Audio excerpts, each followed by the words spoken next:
Hello brothers and sisters, it's me again Peter, and today is Wednesday. Lately I've been doing some studies concerning Isaiah 17, and what I found out is just amazing. Isaiah not only speaks concerning Damascus becoming a ruinous heap, he also speaks of the covenant of Daniel 9:27, the covenant which will cause the division of Jerusalem.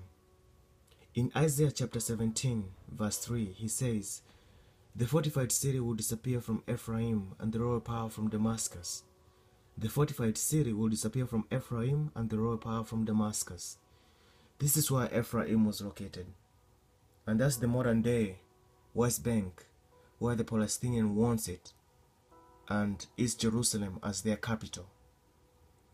What can we call it? The two-state solution, as they call it. The covenant which will cause the division of the land of Israel and Jerusalem. So as Zechariah says in chapter 14 that half of the city shall go into exile, Isaiah also said the fortified city will disappear from Ephraim, meaning it will not be in the hands of the Jewish people anymore. It will not be in the hands of Israel anymore. So Isaiah says during this trouble in Damascus and in Syria, this is the time when this will happen.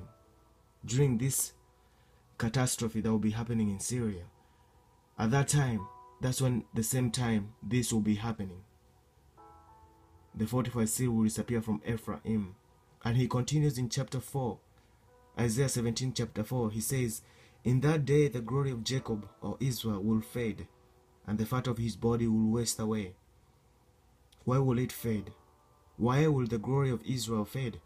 Because that will be the time of Jacob's trouble. But he will be saved out of it, the 7-year tribulation. Revelation 11:2, John also speaks. He says, "Do not measure the outer court, because it has been given to the Gentiles. They will tremble on the holy city Jerusalem for 42 months." And also Joel 3:1-2. Joel speaks of how God is going to gather all the nation into the valley of Jehoshaphat and enter into judgment with them concerning his people and concerning his land which they have divided. And over here, Isaiah 17 chapter 3 says the fortified city will disappear from Ephraim and the royal power from Damascus. The fortified city, Ephraim, or the West Bank, the East Jerusalem, will disappear from Ephraim and the royal power from Damascus. This is such... wow, I don't even know what to say. Now you know the time you are living in. Isaiah clearly says during this time when there is trouble in Syria, this is when this will happen. And he also speaks of Gog and Magog. Isaiah 17 is like the key to everything. Isaiah 17 chapter 17, 12, 14, he states, "Oh, the raging of many nations, they rage like the raging sea. Oh, the uproar of the peoples, they roll like the rolling of great waters. Although the peoples roll like the roll of surging waters, when he rebukes them, they will fly far away, driven before the wind like chaff on the hills, like tumbleweed before a gale. In the evening, Israel awaits in terror. Before the morning, they are all dead. This is the portion of those who loot us, the lot of those who plunder us." Does that sounds familiar? He says this is the portion of those who loot us, the lot of those who plunder us. Well, Ezekiel 38. Remember Ezekiel 38? Sheba and Dedan. Sheba and Dedan. Then the merchants of Tarshish and all her villages will say to you, "Have you come to plunder? Have you gathered your troops to loot, to carry off silver and gold, to take away livestock, goods, and to seize much plunder?" And who is coming to seize plunder and loot? Well, Ezekiel gang, the Gog and Magog, Iran, Russia, Turkey, Libya, Ethiopia, and many nations with them. Right here. And Isaiah said, "In the evening, Israel awaits in terror. Before the morning, they are all dead." Well, Ezekiel 39:4.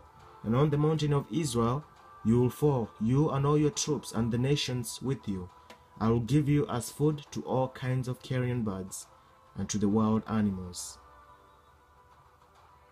Brothers and sisters, this is the time we are living in. And right now, this conflict in Syria and Russia being drawn in, this is just the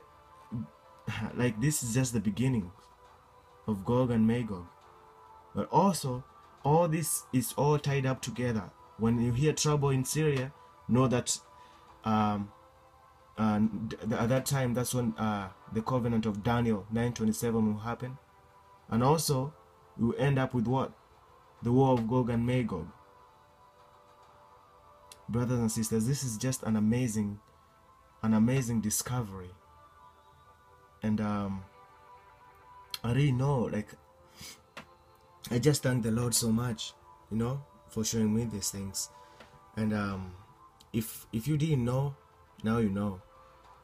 And just keep looking up, you know. The Lord is coming, and the end times are here. Seriously, the end times are here, and Jesus is coming soon. Jesus is coming soon. So keep looking up, because our redemption truly draweth nigh. Our redemption truly draweth nigh. May the peace of our Lord Jesus Christ remain with you all. Peace.